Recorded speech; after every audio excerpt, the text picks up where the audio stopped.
அப்படி சொல்ல மாட்டேன். யாருமே இல்லைனாலும் பரவாயில்ல, ஒன்ன பார்க்க நான் வரேன்.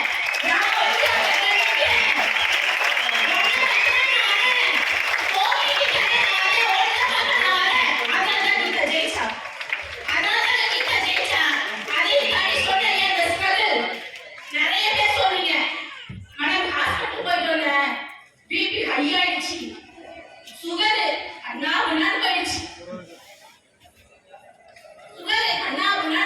எழுந்திருச்சா சுத்துதவே தலையிலே கீழே விழுந்துரும் போல நிறைய பேர் சொல்லுங்க.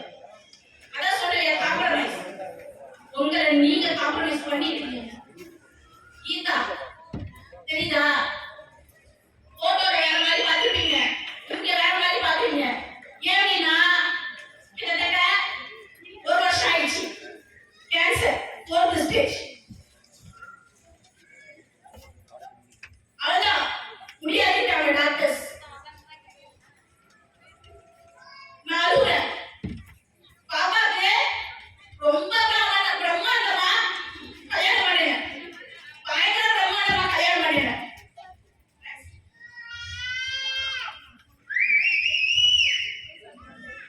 இல்லைன்னா அவளால தாங்க முடியல, ஏன்னா பாப்பாக்கு கிட்டத்தட்ட ஒரு 25 லட்சம் ரூபாய்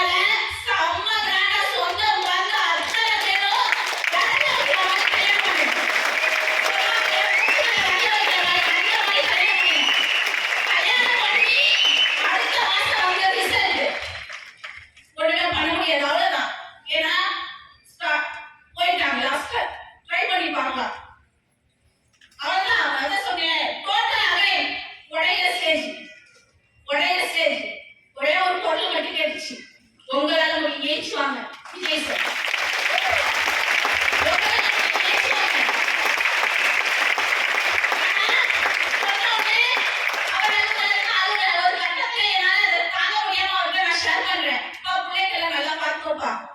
விஜய் சார்ல சொல்ற சத்தியம் எல்லாம் பாத்துக்கோங்க சார். என் டிவியில சொல்றேன், நான் இருந்தாலும் சரி இல்லைனாலும் சரி இந்த டீமை நீங்க விடக்கூடாது, அடுத்த கட்டத்துக்கு எடுத்துட்டு போகும், இந்த டீம் வழி நடத்தி எடுத்துட்டு போகும். டிவியில சொல்றேன், எல்லாத்தையும் பேசுறேன்.